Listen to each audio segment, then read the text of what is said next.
Well, we're here with Joe Sumner. It's Friction Plane. How are you? Very good. How you doing? I'm doing fantastic. We're in the famed A&M Studios, which is now Henson. Yep. A lot of history to this Kermit place. the Frog. When was the Let's first take time over. you came visiting? I probably don't remember. Carried you in a No. bassinet, maybe? Yeah. This is, In the bass drum. there you go. As a Hallowed halls, to say the least. Charlie Chaplin Studios, and of course A&M. Yeah. The A&M lot, the famed lot. And I know they recorded We Are the World here. You know about that, Yep. right? Oh yeah. So was that done That in was this done room? in this room. Yeah. Studio A. That is amazing stuff.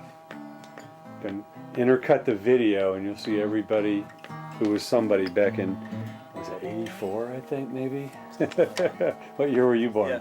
Yeah. 76. Okay. Year I graduated high school. The bicentennial year if you're an American. Looking good, man. 200 years. 200 years since of our America. freedom from the Brits.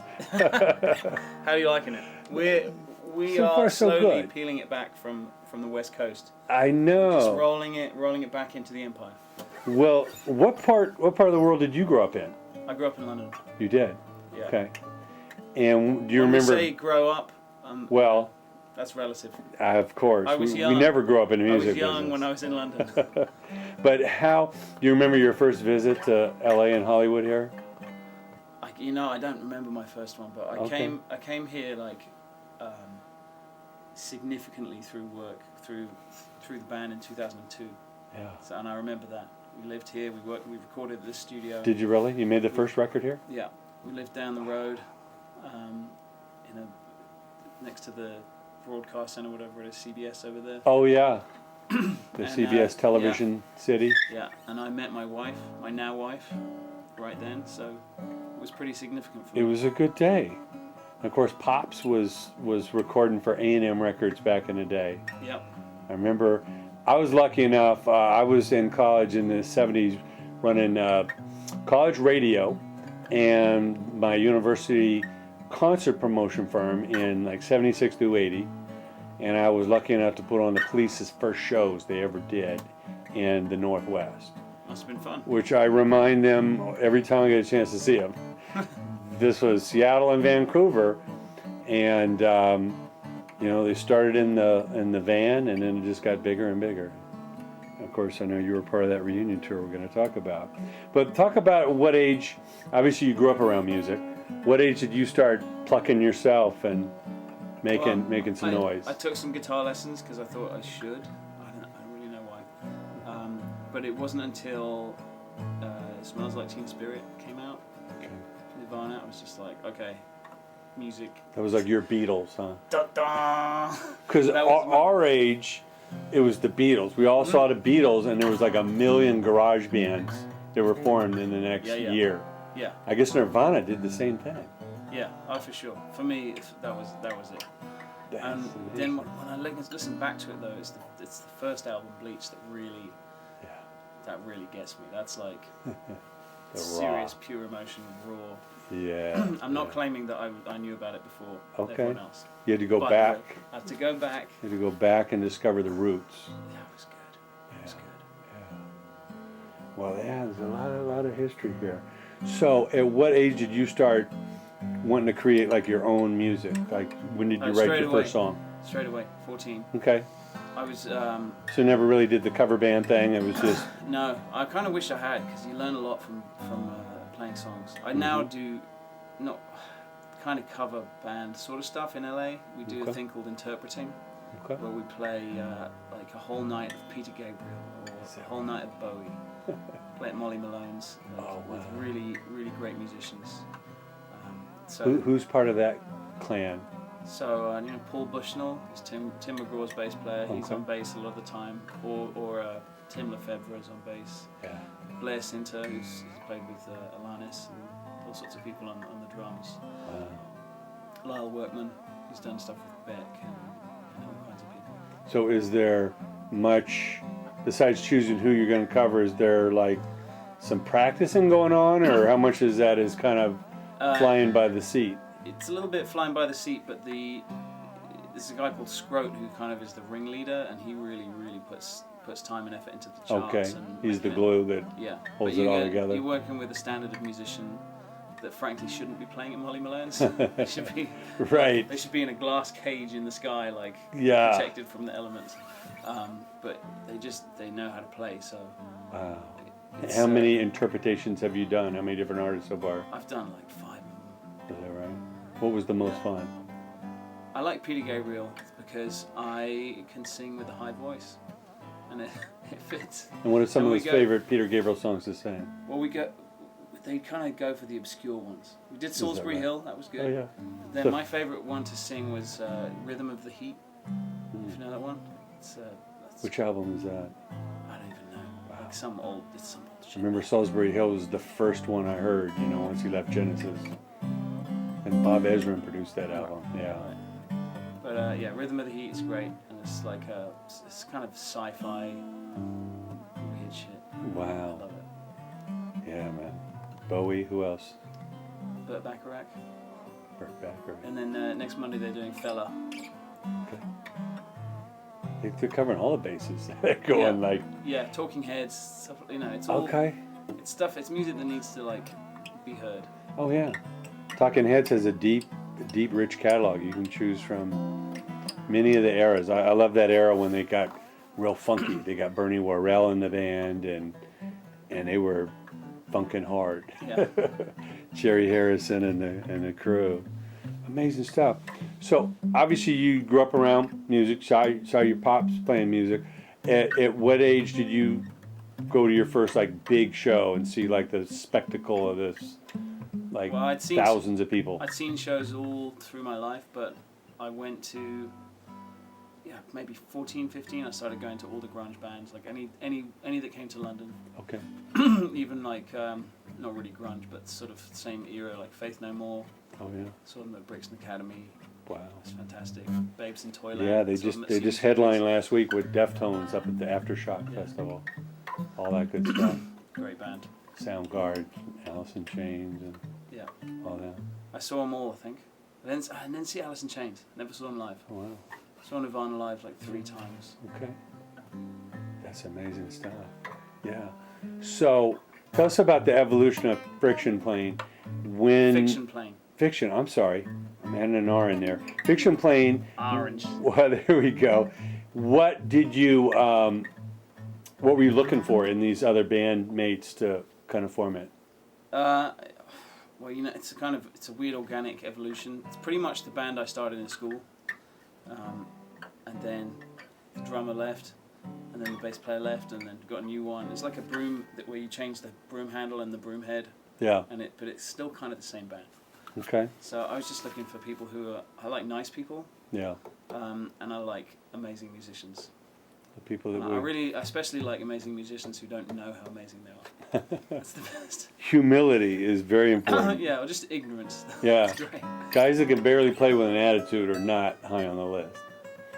Yeah, for sure. That's the very That's at the end of the list. It's the opposite of what But we even need. even someone who is amazing, if you don't like him, it's like Well, a lot of people don't realize that. They think it's just about the playing, and then they realize when you're touring, it's like about- 23 hours of being around this person when you're not playing. yeah. And even if you are in love with the person, it's still a test. So if you don't like him, forget it. Yeah. And if we toured for like 10 years, so eventually you're going to learn how to play. Well, tell us about the making of that first record. Was it daunting, kind of going in with the big studio and the pressure, like, okay, guys, we got to like come up with this product? Well, we'd already written all the songs. Okay. We earned the record deal based on the songs and what we could play, so we felt totally good about it. So And this was MCA Records? MCA Records. Okay. They gave us a big budget. We worked with David Kahn in this studio. Wow. It was all big. So that wasn't daunting, but what was more daunting was after the fact, because we were like, okay, we've done all the work, and then right then the music industry fell to pieces. Oh yeah. So Was Jay Boberg over there? Was Jay the he president? was there when we got signed, and then He was gone. Then he was gone. Everyone that we worked with got fired, except for one guy, our product manager. So he stuck around, and then he died. It was, it's So you're almost on this funny. big company and you just see these pillars like fall around you. Yeah, it's apocalyptic. He died of a heart attack at 38. It was just like, okay. But that's Universal, and they were connected to Geffen. So then, So so we kind of got You got pushed shuffled around. over. We went to Geffen. They were like, big head corporate. So this was Is already this TV during the or whole is this, can I say Nirvana, motherfuckers? Whitesnake. Oh yeah, They- man. Let it loose. They were just like, they're corporate guys. They're like, yeah, and they don't care about your record. Right. They They're gonna care throw about- it to radio and Yeah, or not. see if it sticks. Yeah. So then we went to Interscope. Then Now, who was your guy over there? Did you get to hang with Jimmy over there a bit? we didn't really get to hang with Jimmy. Okay. We met him a few times. Jimmy was in the ivory tower down at the end of the hall. I said, yep, okay, great. Bye. Get out of my office forever. Right. But as an artist, and not a business person, it's a tough environment to be in. Yeah. It's a business at that level, and it's not really about like, do you love this thing and are you great at it? Yeah. It's like making a product and like finding and knowing the market and then And making the cash register ring. Yeah, sure. Which is it's its own. It's impressive. People are good at it, but it wasn't where I was at. So no matter how hard we tried, it wouldn't have worked. Yeah. So yeah, it didn't work. So then we went indie. So it comes full circle in your indie. And obviously it starts with great music, but now there's all these tools you can kind of use to get your music out there. You don't have to have the guy in the ivory tower who's telling you that you're not good enough or it's not selling fast enough. Yeah, So you but kind it of took chart us- your own course. You can, but it took us a long time to realize that Yeah. because we were old school. Now is this the fourth record? Right now, this is going to be the fourth record. Fourth record. Yeah. Amazing. Now tell us the title and why you chose that. It's called Mondo Lumina, which kind of means like a world of light or a bunch of light, or Mondo Bodacious. And we just thought all of our lives changed a lot in the last 4 years since we released our last record. We had kids. We all like had cool stuff happening in other parts of our lives, and my lyrics are pretty dark in general, but and this record's got some dark lyrics, but they're a little more chill, a little more light, a little more fun and colour. So that was the vibe of the record. Yeah. So it can be dark, but there's a light at the end of the tunnel beaming down. Yeah, exactly. I don't know if you've seen the cover. It's black with like neon colours. Yeah, I did see it. It's amazing. Who did the artwork for This that? guy Alex Lake. He's done our last 3 records. Okay. And he did our live. So he's kind of records. like a member of the band, so to speak. Yeah, and we never see him apart from when we do the records. Okay. And we're like, hey man, can you make the cover for us? And he's done it within 2 days. It's amazing. Wow. And we're like, yep, that's the one. Yeah, these days you don't even have to be in the same continent. He could be somewhere and you tell him what you want and he shoots you a few proofs and comps and... Yeah, no, he's great. Yeah. There's a lot of talent in this world, There is. gotta say. You know, it's one of the good things about the internet. It's kind of connected us where we can share some files, you know. A whole bunch of bad, but you know, it's up to us creative people to kind of find the good. Absolutely. Yeah. I think, it's like the music industry is dying, whatever, but there's probably more great music being made now than ever. It's insane really, what's out there. It's really transitioning. Yeah. You have all these little kind of home-based labels, you know, and they're connected. As long as we can get it straight to the fans, we really don't need a lot of that whole big hoopla and industry. And, you know, of course, the Police had the advantage of MTV at the time. We don't really have that so much. YouTube has got like 1 billion videos out there. Yeah. But now I know you had some amazing tours. Tell us about the Snoop Dogg and 311, the Unity tour. That was a lot of fun. Wow. I don't think it did anything for my career, but it was a lot of fun. It's like a summer vacation Yeah, pretty much. with 311 and Uncle Snoop is along Pretty for the much, ride. Pretty much, and Snoop's entire family seemed to be there as well. All his uncles and stuff. Yeah, we shared the bus with their crew. Is that right? It was great. It was great. It was Wow. so much fun. And being on a You know, 311 is like the bridge between Snoop and Fiction Plane. Right. Because they do like a bit of rap, bit of punk, Yeah. bit of ska, bit Yeah, of they're- reggae. And their audience is open. Yeah. The audience is really They like, were up for it. yeah, They were up for it. not so narrow-minded. Yeah, but they were, you know, 311 are funny. They're just like chill guys. Oh yeah. And because of the arc of their career, they're like, I think they live here. Their studio's right yeah, they by live us here. in NoHo. They're But right they're here. like, whatever, chill Yeah. out. And then every summer they go on tour for 2 months and just have a They, great time. they have normal lives, Yeah. and they're independent. So they'll go out and tour for like 6 or 8 weeks at a time, come back, chill out, and then, you know, nothing's too stressful. They're never on tour for like a year straight, or they're never in the studio for days at a time. They kind of clock in and clock out, and they have normal lives. It's good. Kind of a nice thing, It's you know? It's the way to go. Yeah, I admire those guys. Now I know I heard about the recording sessions. What do we have here? The Code 7? Code 7. Let me just do it. A lot of smoke in the air during that one, or what? Well, I used to wake up in the middle of the night on the bus and just be like, I'm terrified. Why am I? Okay. The air conditioning circulates whatever's happening Oh everywhere. man, it's I'd like, be completely out off my tits. wow. I'm not a smoker. Not, Okay. I'm not abstinent, but I'm just like, Right. doesn't really suit me. Yeah. You weren't seeking it, but you had no choice. I was not. Yeah, there was no choice. There was all. It was in the air, Yeah. literally. Yeah. Phil Collins would have been Yeah. banging his drums. We about that. can hear that. Any now I know this was some of Snoop's bandmates. Were they part of Code 7, or who was? So it was the crew. It was the crew. It was the crew. It was, Okay. It was Horse, Fresh Cuts, Polo, and I don't know, some other guys, and 7 people who probably were Snoop's cousins. Distant relatives. He had 3 of his uncles on the tour. Junebug wasn't on it, Junebug was he? was yeah, Oh my Junebug, gosh. Rico. I mean, Yeah, he's poor passed Junebug. on now. You had the very special treatment if you had Junebug out It was there. fun. That was fun. Wow. I saw an interview with Snoop the other day. He was talking about Junebug had turned him on to all the early R&B.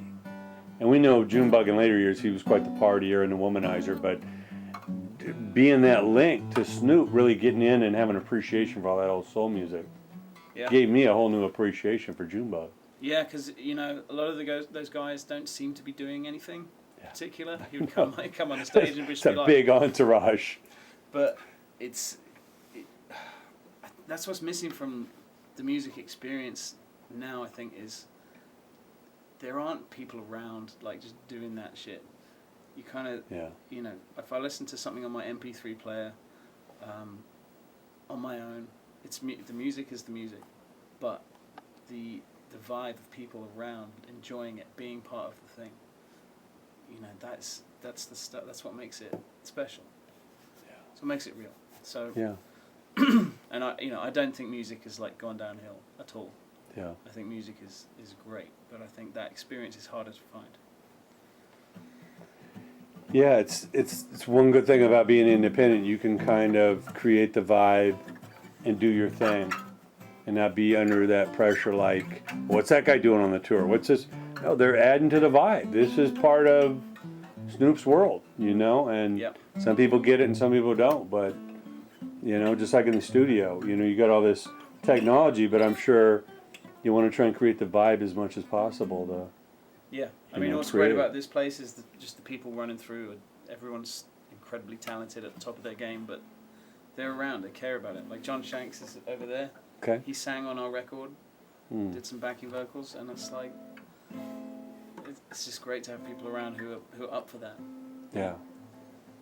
So now in the evolution, this being your 4th album, how did you see the music progress? What are you most proud of achieving with this chapter here? I'm I'm really proud of the music that we've made this time because we worked with Tom Sorowski, who's he's Brendan O'Brien's Okay, right-hand that's man. Brennan's right-hand man. So we got Springsteen, we got AC/DC, we got Pearl Jam in the mix. Yeah, so he's got all that experience. So, as we know, the right-hand man could probably run the board, for Brendan. He's probably I ain't saying nothing. like a Rick Rubin situation. I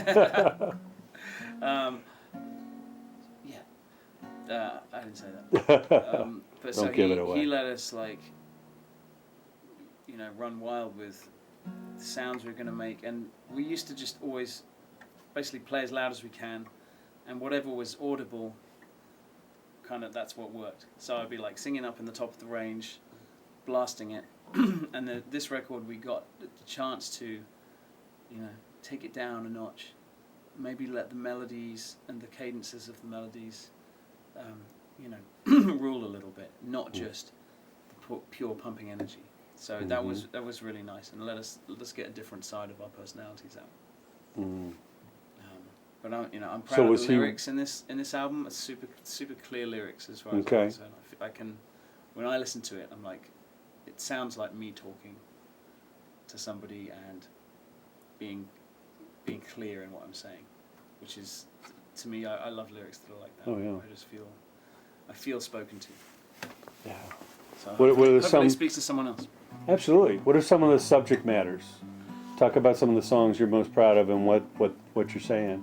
So the first song on the first song that we wrote on the album is called "Refuse," which it's basically about being who you are, standing up and saying this is who I am, and asking for support from people to say, we're on the same team, we're part of this, we're both like weirdos, we're all fucking weirdos. Yeah. So it was about standing up and being yourself, and quite a lot of the album is about that. Just like this is what it is, and you've got to be cool with that, or not. I'm cool with it. Yeah. So that was the theme, and then a few other songs are kind of about the changes in our lives where we've all got kids, and just the wonder of that. Yeah, bringing someone else into this world. Yeah, it's funny to go. I'm now just so grateful that certain people are alive. I never used to care that much about that. Be like, yeah, sure, you're alive, but are you amazing? And now I'm just like, you're alive, and that is amazing. Yeah. So that sense of wonder Gift of life. is definitely it's running through some of the lyrics. Yeah. Now tell us about your child or children and what they've influenced you. Well, my kids are amazing. I've got three little ones and a big one.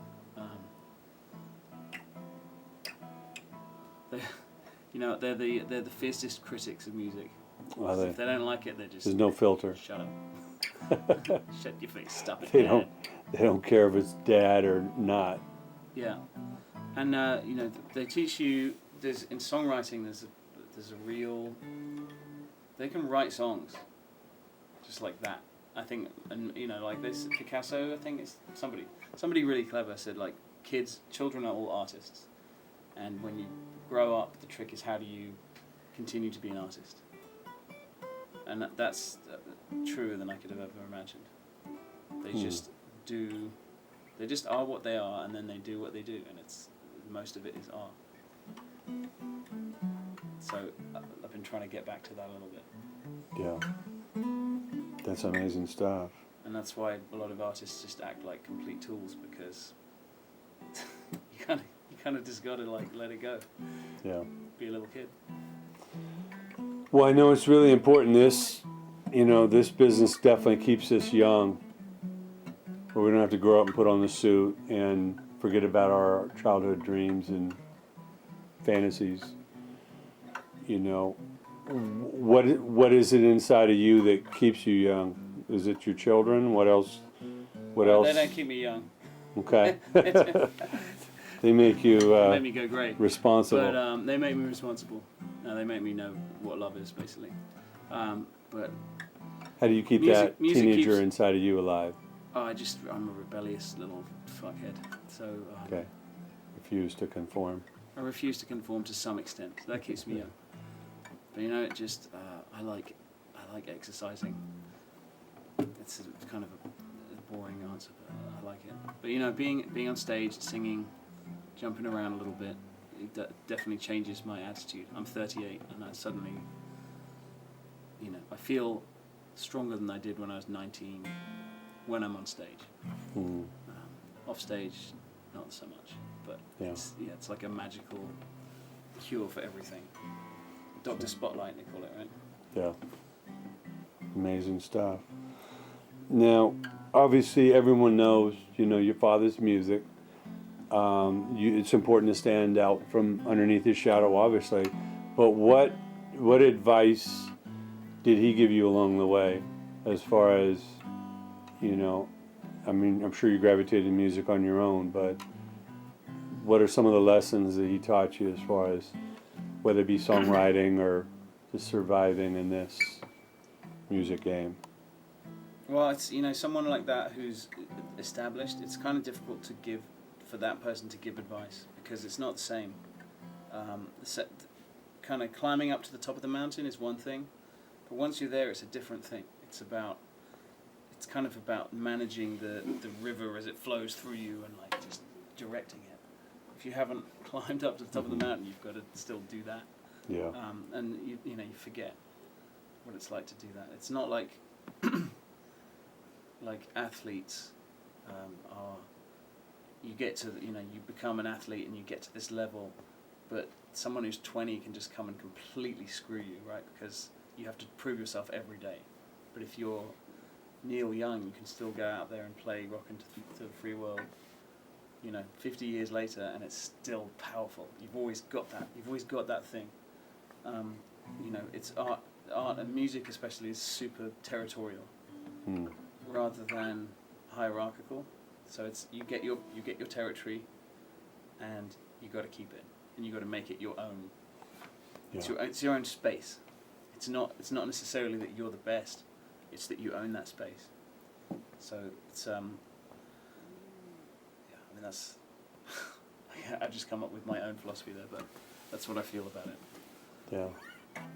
It's a great attitude to have.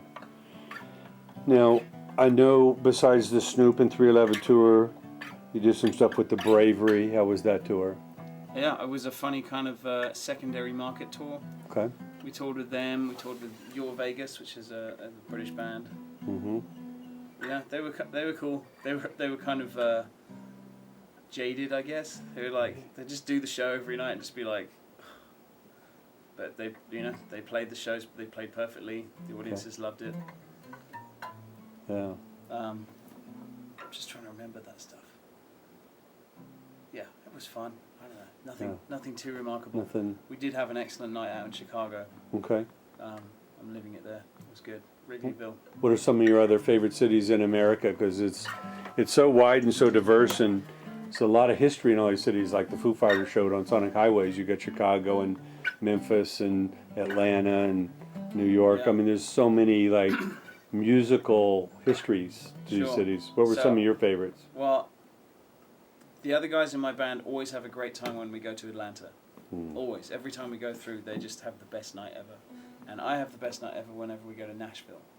Like for whatever reason it is. Yeah. Whether it's, some fantastic lady action, which is a thing of the past now.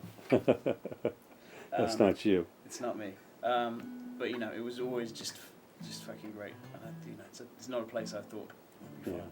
Yeah. But yeah, Nashville, Atlanta. Sure. And I know it's hectic on the road. You don't get a whole lot of time. Sometimes you're in and out of the city. But have you had a chance to like get outside the venue and feel a little of the local flavor in some of those places, like Nashville or Memphis or? Yeah, we just Atlanta? we try and go out. If we're not Texas. Had some fun in Texas, Austin. Yeah. Yeah, I was at South by Southwest a couple of years ago. Okay. Which is just a complete zoo. Oh, that's a drunken Mardi Gras. A drunken Mardi Gras, as opposed to the sober Mardi Gras it's that they do in New Mardi Orleans. Gras with more booze. Yeah, exactly. Drunken spring break, I guess. It's just also drunk, but it's Mardi Gras without the tradition, right? I think there's a river of alcohol that just flows down 6th Street, is what it is. People New Orleans dive is in great. and. We've got some good friends. We toured with the Funky Meters back in the day. Did you? So we, whenever we go to New Orleans, we see some of the guys. Yeah.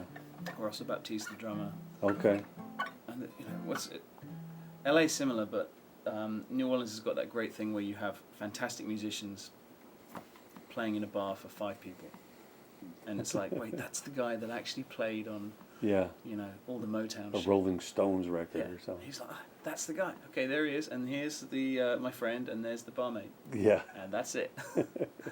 And the Doing entry- it for the love of it. Yeah, exactly. Doing it for the life of it. It's like, Yeah. that was it. Wow, it's amazing. And we got to talk about the Police reunion tour. I mean, it must have been insane. All these giant venues. I know it's a little, you know, the audience is kind of way out there. But what were the highlights for you? You know, on that Just tour? getting to wake up every single day and play. Like we toured hardcore before that, but that was, you know, it was an 18-month full-on tour, which is, it was great. Like 100 shows, huh? Yeah. But yeah, you know, Because I know you did Dodger Stadium and Hollywood Bowl here. What were some of the other venues that kind of stood out to you? the Stade de France in Paris. Okay. That's where I learned about the French crowds. They're amazing. Like, for whatever you can say about the French, in a negative light, they're the best audience that I've ever experienced. Now, I heard about the London show. It was a big London show. What was that like, Yeah, being in the Twickenham. old It's all right. hometown? You know what? It's you know, you allude to like the stadium stuff. Mm-hmm. If it's not your show, it's not. Right. It's not what you think it's going to be.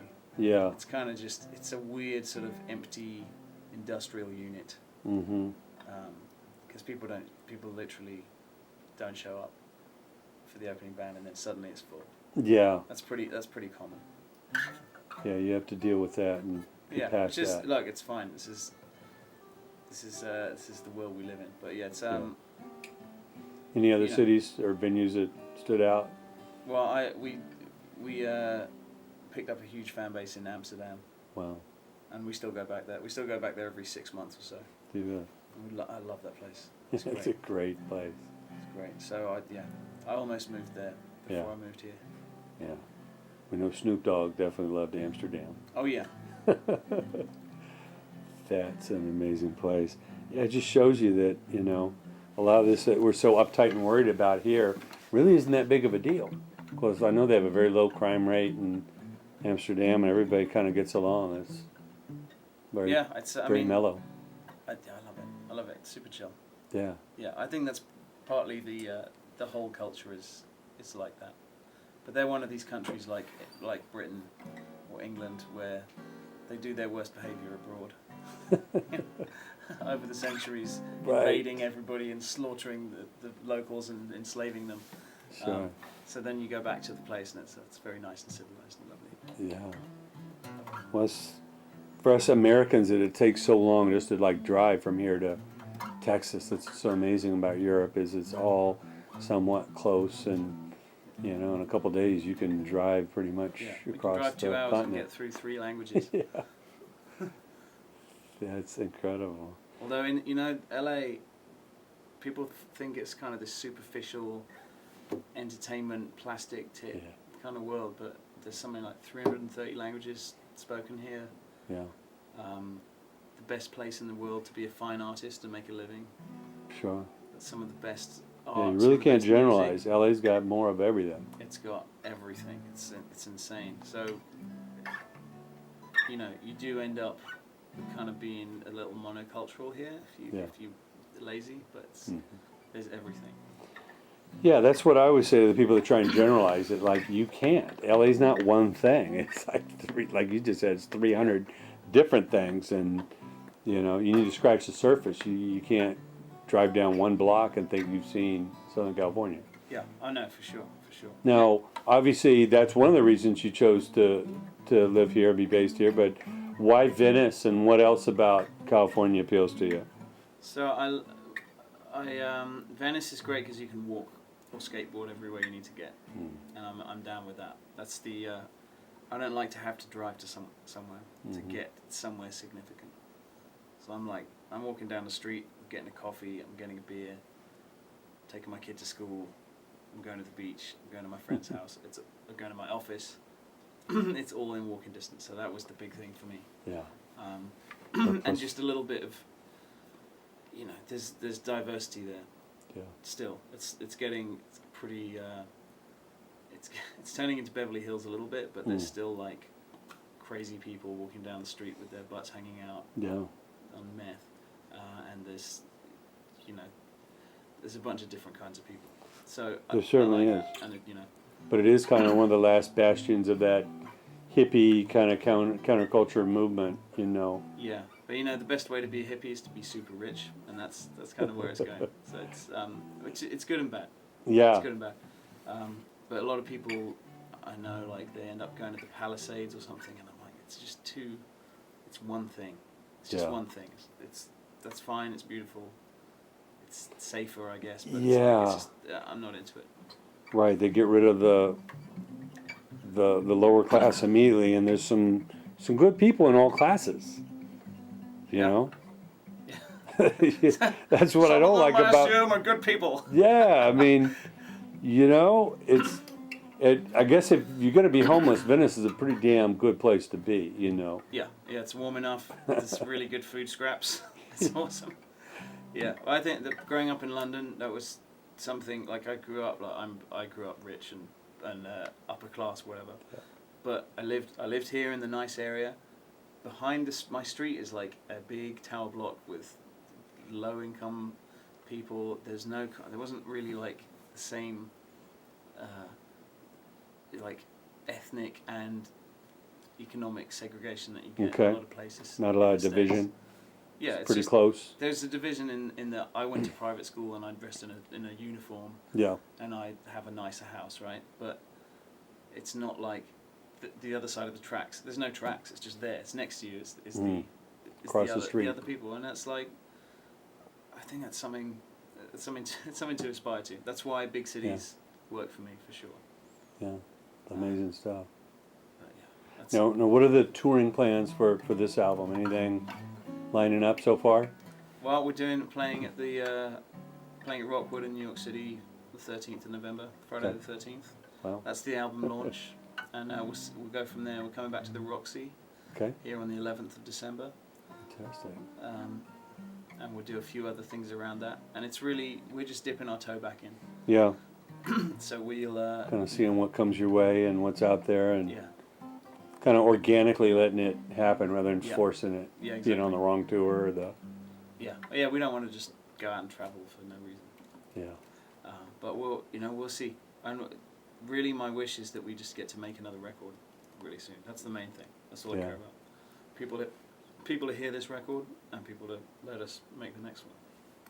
So does the music come fairly naturally? Do you sit down with the idea to write sometimes? I know every song's probably different, but what's kind of your process? Do you kind of just let it come out, or do you sit down with writing in mind?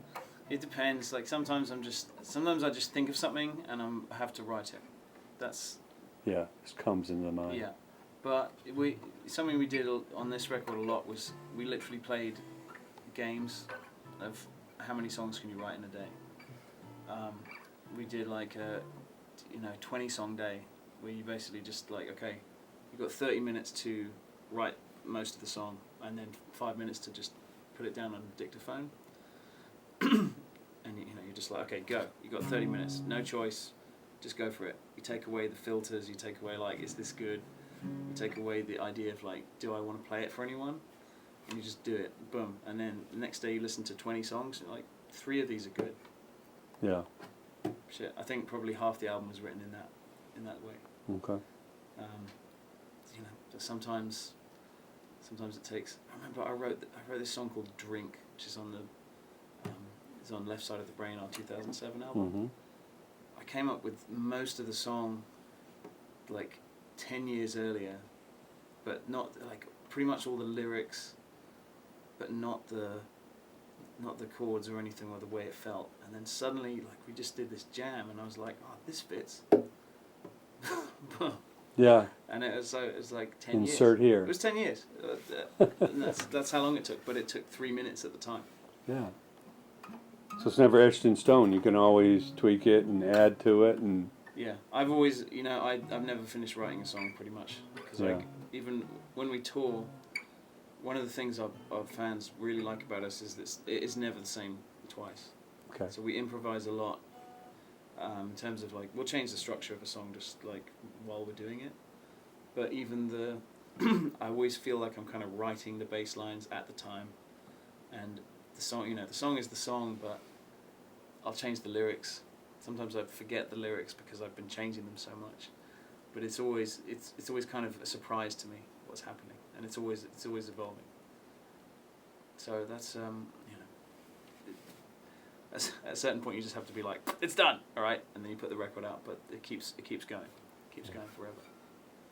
That's great stuff. Now I know the business is constantly evolving, so it's hard to predict that, but creatively, what advice do you give to young songwriters or young bands come today that want to do what you do? They just seek some of your knowledge. Well, you keep it light. Write songs now. You have the opportunity to do it. You have the opportunity to get the songs out. It's super easy. If you're not doing it now, you're never going to do it. Basically, you can. You don't have to wait for something. Don't wait for something. Just write songs and record them and perform them. I just got an app on my iPhone. You can do multi-tracking, that sounds pretty good. Oh. Good enough that you could put together a demo. You could probably put a video to it, and it would, people would know if it was good or not. You just got to do it now. You got to be dedicated to your craft too. I mean, whether it be songwriting, like you say, it's an evolution. You keep going, but it doesn't. There's not a secret formula. Yeah, there are things. There are things you can learn, but it's mostly you've got the tools. You've got the tools you need. You've got them all right now. So if you're not doing it, there's a reason. It's probably an emotional reason. There's a reason you're not doing it, and just figure out what that is, or just fucking do it. And how about the perseverance part of it? Because obviously, the younger generation wants that instant gratification. Just click a mouse and be there. And you've been developing this over years, and you've seen the people you admire. You talk about New Orleans and all that, Nashville. They've dedicated their lives to it. So what do you tell them as far as, being able to do this for the love of it and persevere? Well, I'd say do it for the love of it anyway. You don't have to give up your other choices to do this. It did used to be different. You used to have to go on the road. You used to have to be in the studio all the time, whatever. Yeah. You don't have to do that to do music. You don't have to give up anything, but you do have to say, I'm going to do it. And I think the pressure, dedicating your life to it is one thing, but saying that can put too much pressure on what you do. You've got to, your mission is to build a body of work, and parts of that work may suck, but it doesn't matter. You didn't hear the first 20 songs that Jimi Hendrix wrote, probably because he was just I don't know, maybe. Yeah. Maybe every single thing he did was perfect, but I doubt it. It was just a load of stuff probably for a while. Yeah, he found his way and then experimented. And then boom, it's the greatest thing in the world. That's not, getting that incredible spike and explosion is not the whole. It's what you want, for sure. It's what you want, but that's not what you got to focus on right at the beginning. You just got to do stuff. I was talking to this other guy he was asking about The Voice and American Idol, all this stuff. Yeah. And I remember seeing a clip of David Bowie on a similar kind of talent show in 1960 something. And it's not like that was an important. It's not like that's how he made it, but he was doing something. Yeah. And you could imagine saying, I love David Bowie. I'm never going to do The Voice because that would make me look like a dick. But it's just a thing. It's a path. Well, it's a way to be singing. Yeah. Whatever it is, playing, busking on the street. Oh, you're just a busker. So it's another spoke in the wheel. You're doing it. Yeah. It's not the wheel. It's just a step another on the road to whatever the road. Yeah. Did Bowie do well on the show, or did the judges? I don't think he won. Gong him. Yeah, gong. Like I always tell people, Bob Dylan wouldn't have lasted 5 seconds with Simon Cowell on. No. these shows. Yeah. What is this? Yeah, it's atrocious. Yeah. It's a certain thing. It's a certain kind of thing. Yeah. Well, that's great. We're so excited about the new album, and now that you're kind of putting the lid on this one, I know it's hard to predict, but do you kind of have an idea for the next chapter? You know? I just want to make a record as soon as humanly possible. Okay. Keep it flowing. Yeah. Keep it going because it's easy. Yeah. It's easy once it's coming. The wheels are turning. Don't stop them. Yeah, for sure. Well, Joe, it's a real pleasure. It's a I pleasure. know this is a magical spot, and you're making some magical music. We can't wait to help spread the word. Fiction Plane is the band. Thank you so much. You're welcome, man.